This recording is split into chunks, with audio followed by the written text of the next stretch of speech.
Hello बच्चों, स्वागत है हमारे चैनल साइंस स्टडी 99 ग्रुप में। तो जैसा कि प्यारे बच्चों, क्लास 11th पॉलिटिकल साइंस का छठा चैप्टर न्यायपालिका के बारे में हम पढ़ेंगे और ये जो वीडियो का जो पार्ट होगा ये हमारा सेकंड पार्ट होगा। तो आइए बच्चों स्टार्ट करते हैं। तो प्यारे बच्चों, जैसा कि हम बात कर रहे थे केशवानंद भारती के बारे में, अब हम पढ़ेंगे कि 1973 केशवानंद भारती मुकदमा क्या था, इसलिए मूल ढांचे की संरचना को कैसे विकसित किया, वर्णन करें। देखो प्यारे बच्चों, हम बात कर रहे हैं कि जो हमारा जो मूल जो ढांचा है, जैसे कि हम बात कर रहे हैं मौलिक अधिकारों में से संपत्ति के अधिकारों को हटा दिया गया था।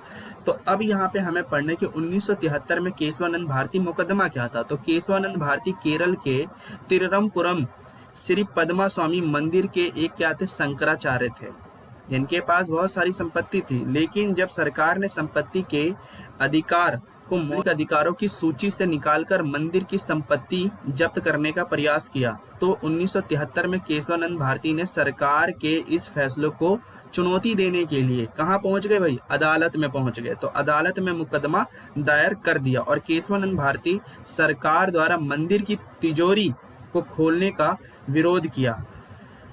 उनका कहना था कि केरल के तिरुवनंतपुरम श्री पद्मा स्वामी मंदिर की तिजोरियों में पाई जाने वाली सभी संपत्तियों का वास्तव में मंदिर की संपत्ति है।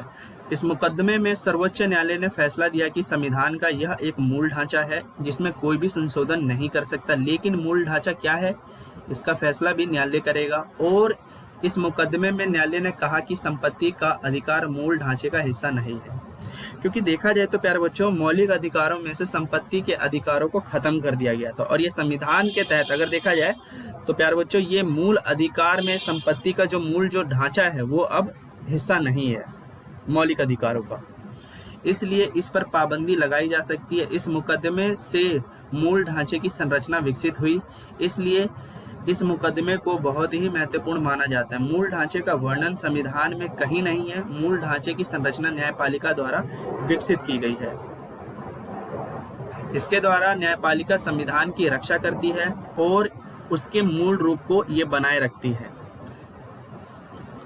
तो प्यारे बच्चों, अब हम बात करते हैं कि भारत के उच्चतम न्यायालय सुप्रीम कोर्ट की संरचना और न्यायाधीशों की नियुक्ति का वर्णन कीजिए।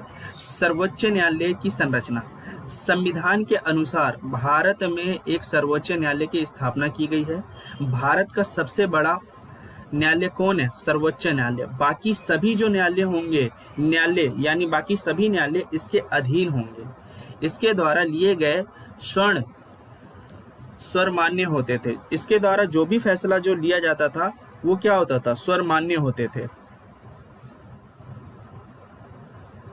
संविधान के द्वारा इस न्यायालय के न्यायाधीशों की संख्या कितनी है, 8 निश्चित की गई थी, जिसमें एक मुख्य न्यायाधीश और 7 अन्य न्यायाधीश थे। लेकिन आवश्यकता के अनुसार इनकी संख्या बढ़ा दी गई है। आजकल सर्वोच्च न्यायालय में कुल 31 न्यायाधीश हैं, जिसमें से एक मुख्य न्यायाधीश और 30 अन्य न्यायाधीश हैं।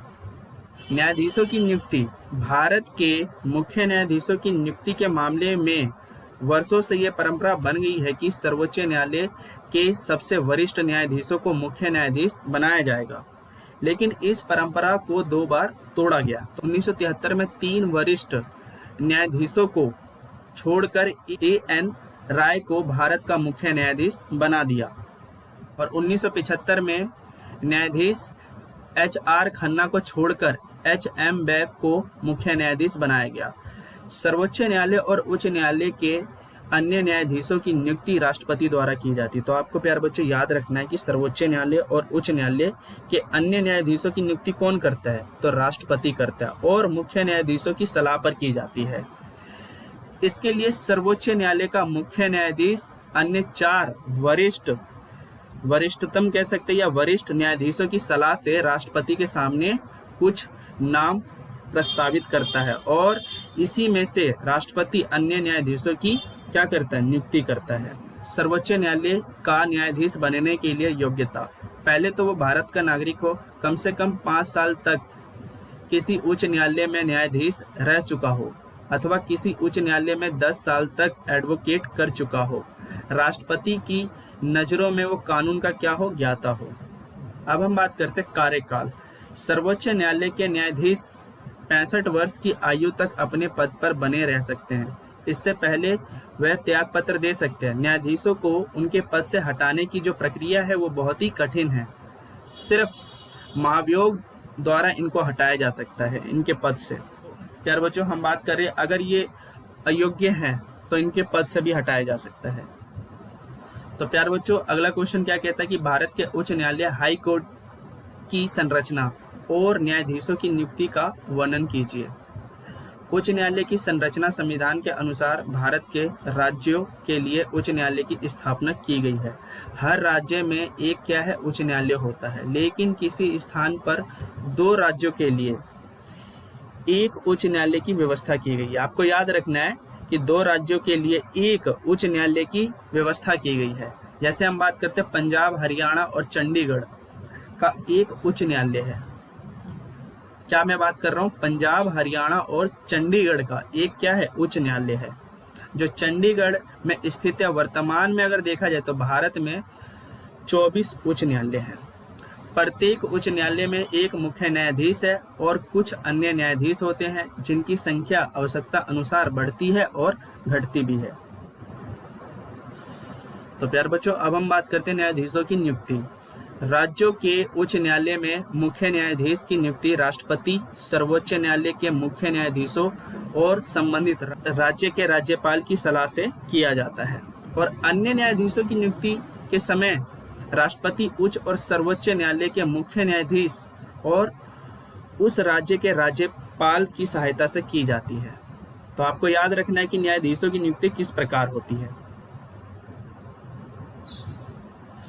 तो प्यारे बच्चों, अब हम बात करते हैं कि उच्च न्यायालय का न्यायाधीश बनने के लिए क्या योग्यता है। पहले तो हम बात करते हैं कि भारत का वह नागरिक हो कम से कम 10 साल तक जिला न्यायालय में न्यायाधीश रह चुका हो, अथवा वह किसी उच्च न्यायालय में 10 वर्ष तक वकालत कर चुका हो। उच्च न्यायालय के न्यायाधीश 62 वर्ष तक की आयु तक अपने पद पर बने रह सकते हैं। इससे पहले वे त्याग पत्र दे सकते हैं। न्यायाधीशों को उनके पद से हटाने की जो प्रक्रिया है वो क्या है, बहुत ही कठिन है। सिर्फ महाभियोग द्वारा साबित होने या अयोग्यता की स्थिति में इनको पद से हटाया जा सकता है।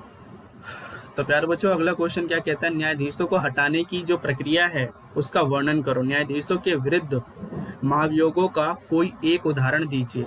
सर्वोच्च न्यायालय और उच्च न्यायालय के न्यायाधीशों को उनके पद से हटाने की प्रक्रिया बहुत ही कठिन। किसी न्यायाधीश को उसके बुरे व्यवहार या अयोग्यता की स्थिति में उसे पद से हटाया जा सकता है।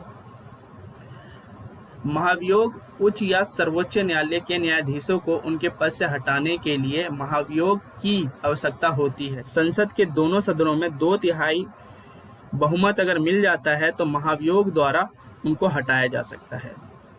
लेकिन आज तक किसी भी न्यायाधीश को महाभियोग द्वारा नहीं हटाया गया है।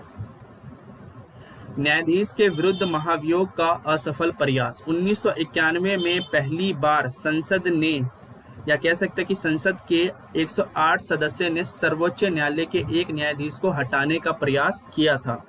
तो यहाँ पे हम बात कर लेते प्यारे बच्चों कि सर्वोच्च न्यायालय के एक न्यायाधीश को हटाने के लिए प्रस्ताव पर हस्ताक्षर किए, क्योंकि न्यायमूर्ति रामास्वामी पर आरोप था कि वह पंजाब उच्च न्यायालय के मुख्य न्यायाधीश के रूप में उन्होंने वित्तीय अनियमितता की है। वित्तीय अनियमितता का मतलब होता है कि संपत्ति की क्षति। इसके लिए एक उच्च स्तरीय जांच समिति बनाई गई है जिसमें सर्वोच्च न्यायालय के न्यायाधीश शामिल थे। 1992 में इस जांच समिति ने न्यायमूर्ति रामास्वामी को पंजाब और हरियाणा के मुख्य न्यायाधीशों की पद पर रहते हुए सार्वजनिक धन का निजी उद्देश्यों के लिए प्रयोग करने, संवैधानिक नियमों की धज्जियां उड़ाने पर पद का जानबूझकर दुरुपयोग करने का दोषी पाया गया था। आपको यहाँ पे दुरुपयोग लिखना है प्यारे बच्चों। इतने कठोर आरोपों के बावजूद रामास्वामी के विरुद्ध संसद में महाभियोग साबित नहीं हो पाया। महाभियोग के प्रस्ताव के पक्ष में संसद में मौजूद सदस्यों के 2/3 मतों तो पड़े, लेकिन कांग्रेस पार्टी ने सदन में मतदान में भाग नहीं लिया और इस प्रस्ताव को सदन की कुल संख्या कुल संख्या के आधे सदस्य का भी समर्थन प्राप्त नहीं हो सका। इसी कारण रामास्वामी को पद से नहीं हटाया जा सका। तो प्यारे बच्चों, जैसा कि अब हम बात करें कि भारत में न्यायपालिका की संरचनाओं का वर्णन करें, या हम कह सकते हैं कि एकीकृत या एकल न्यायिक व्यवस्था किसे कहते हैं। जब पूरे देश के सभी न्यायालय सर्वोच्च न्यायालय के अधीन होते हैं तो उसे ही एकीकृत न्यायपालिका कहते हैं। भारत में न्यायपालिका की संरचना एक पिरामिड जैसी है। जैसे कि आपको यहाँ देखना है, सर्वोच्च न्यायालय, उसके बाद कौन सा आता है, उच्च न्यायालय, उसके बाद निचली अदालत, यानी हम बात करें जिला न्यायालय। प्यारे बच्चों, जैसा कि सर्वोच्च न्यायालय को आप सुप्रीम कोर्ट बोलोगे और उच्च न्यायालय को आप क्या बोलोगे, हाई कोर्ट, और जिला न्यायालय को आप क्या बोलोगे, डिस्ट्रिक्ट कोर्ट बोलोगे। जिसमें सबसे ऊपर सर्वोच्च न्यायालय है, उसके बाद उच्च न्यायालय और उसके बाद जिला न्यायालय आता है। और भारत की न्यायपालिका एकीकृत न्यायपालिका है, क्योंकि यहाँ पर सर्वोच्च न्यायालय को सबसे बड़ा न्यायालय माना गया है और सभी न्यायालय इसके अधीन कार्य करते हैं। इसका फैसला अंतिम फैसला होता है जो सबको मानना पड़ता है।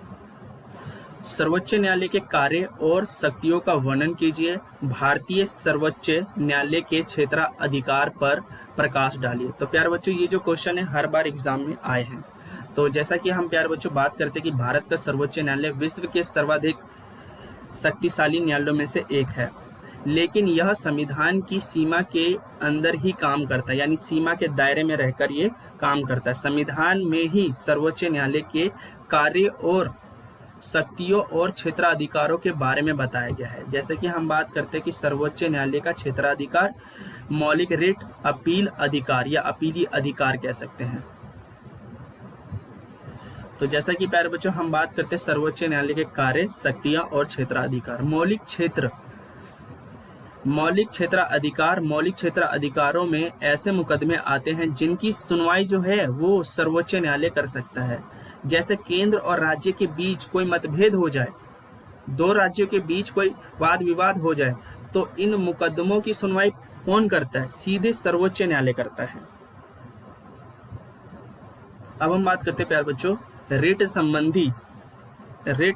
संबंधी क्षेत्राधिकार। मौलिक अधिकारों की रक्षा की जिम्मेदारी सर्वोच्च न्यायालय की है। अगर किसी भी व्यक्ति के मौलिक अधिकारों का हनन होता है तो वो व्यक्ति सीधा कहाँ जाता है, सर्वोच्च न्यायालय जाता है।